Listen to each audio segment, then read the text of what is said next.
Hi guys, భారతీయుడు 2 cinema review అయితే ఇప్పుడు చెప్పబోతున్నాం.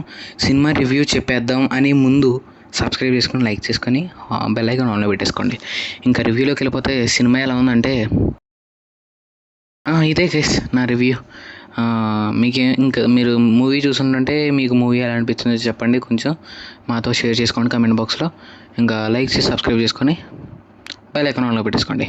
See in the next one. అంతవరకు bye bye, signing off Bhairava from the team of silver screens. ఏంటి video ఏమైనా problem అయింది అనుకుంటారా? కాదు, అసలు రివ్యూస్ చెప్పడానికి ఏముంది అసలు ఆ సినిమాలో. అప్పుడెప్పుడో ముసలోడు వచ్చాడు, ఇప్పుడు మళ్ళీ ఆ ముసలోడు ఇండియా మొత్తాన్ని వరల్డ్ వైడ్గా కాపాడేద్దాం అనుకున్నాడు. దీనికైనా రివ్యూ ఇవ్వడానికి కూడా వీడియో బొక్క మనకి. ఆ రివ్యూ ఇచ్చే బదులు కనీసం ఇంకేస్తే మంచి కంటెంట్ చేసుకోవచ్చు. నిజంగా సీరియస్గా చెప్తాను. అసలు ఆ సినిమాలో ఏముందని చెప్పి తీసాడు శంకర్ భయ్య. అసలు నీ సినిమాలు ఎలా ఉంటాయి, ఇది ఎలా ఉంది? అలా కమర్షియల్ ఫిలిం రాడ్ కూడా సెట్ అవుదేమో, చాలా పెద్ద పేరు కనిపెట్టాలి. అసలు అంత దరిద్రమైన సినిమా ఎక్కడా చూడలేదు. అంటే బిట్లు చిన్న చిన్న సీన్లు కొన్ని బాగున్నాయి, అవి మీకు చెప్పాలని. ఎందుకండి మళ్ళీ కాపీరైట్ వేసాడు అనుకో. మన ఇప్పుడు భక్త కన్నప్పటి ఏదో ఏ వీడియో పెట్టినా కూడా బ్లాక్ చేసేస్తున్నారు. ఇప్పుడు అలా ఏమైనా బ్లాక్ చేసాడు అనుకో, అవసరమా మనకి?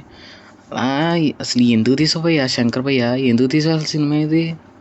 నీకు ఎందుకు ఇవన్నీ అవసరమా నీకు?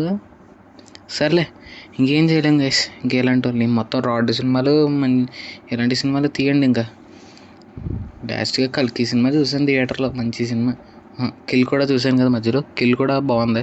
కిల్ తర్వాత ఇదే రాడ్ సినిమా, అదే కిల్ తర్వాత ఏమైనా చూశానంటే రాడ్ సినిమా చూశాను భయ్య. అయితే ఇంకేం చెప్పేది లేదులే ఇంకా ఈ సినిమా మీద, సారీ ఈ కళాఖండం మీద. ఇది వేసిన రివ్యూ. నచ్చితే సబ్స్క్రైబ్ చేసుకొని లైక్ చేసుకోండి, బెల్ ఐకాన్ మాత్రం ఆన్లో పెట్టేసుకోండి. See in the next one. అంతవరకు signing off Bhairava from the team of silver screens.